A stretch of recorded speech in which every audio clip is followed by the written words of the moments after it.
No, he is wearing his hat. She can see the curve of it, and she hears the light crunch of canvas as he shifts beside her. His coat, she thinks. He's wearing his coat, but why? She shivers again, this time with confusion, her skin suddenly crawling. Why is he awake in the middle of the night? Why can't she see his face? But then he laughs, and after a moment she laughs too, and the creeping sensation of dread disappears. "Did you forget?" he asks gently. The hand holding her wrist unclasps, winding its fingers through hers. "Forget?" she repeats, feeling stupid. "I don't, but I've only just woken up. What is it?" "It's our night. Our special night. The Reach has frozen over." "It has?" "Darling," he chides. "You did forget." Her whisper is indignant. "I did not." "No? Of course I remember." "Then let's go." The shadow shifts off the bed with a creak, and she hears him moving across the floor.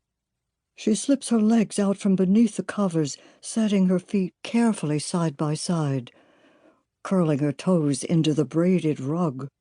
The air is cold against her bare legs, startlingly so. But her mind still feels clouded and half asleep. She blinks, trying to clear the cobwebs, trying to make the hulking shadows resolve into familiar shapes. An armoire there, the bedpost here.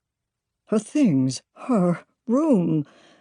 Why does it feel so unfamiliar? A person shouldn't feel so lost, so confused, sitting on the edge of her own bed. One of the shadows moves. "Theo," she says, and sees the bob of his head, the peaked brim of his cap as he passes in front of the window to kneel beside her. "Here, let me help you," he whispers, and she lifts her feet obediently at his touch, one at a time, feeling them disappear into the warm depths of a pair of fur-lined boots.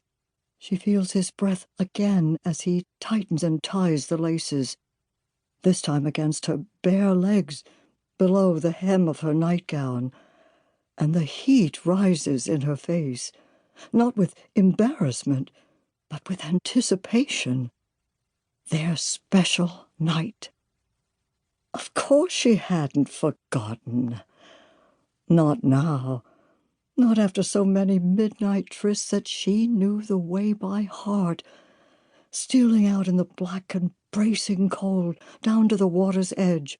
She would hug the wall along the staircase, treading carefully to avoid the creaky spots, waiting at the bottom to be sure that the coast was clear. Only no, she thinks, shaking her head. That was before. She'd been only a girl then, breaking her father's rules, giddy and defiant. But it's her house now, her own and her husband's. She could make as much noise as she likes, except the children, she exclaims suddenly, her voice loud in the dark, and he puts a hand to her cheek. "Shh. They're asleep. They'll be fine." She blinks again and loses time. One moment she was rising to her feet, shuffling in the heavy boots toward the bedroom door. The next, she is outside, the wind whipping at the hem of her nightgown, the flagstone path through the garden at her feet. A fog has crept in, blanketing everything, blotting out the dark sky and the glittering stars.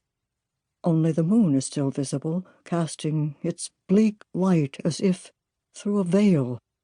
There is a blanket over her shoulders, and she pulls it around her, gazing uncertainly into the night. But there he is. A lamplight bobs in the distance. A soft whistle summons her from where she stands. She begins to walk. She knows the way, whether he's beside her or not. The house looms behind her.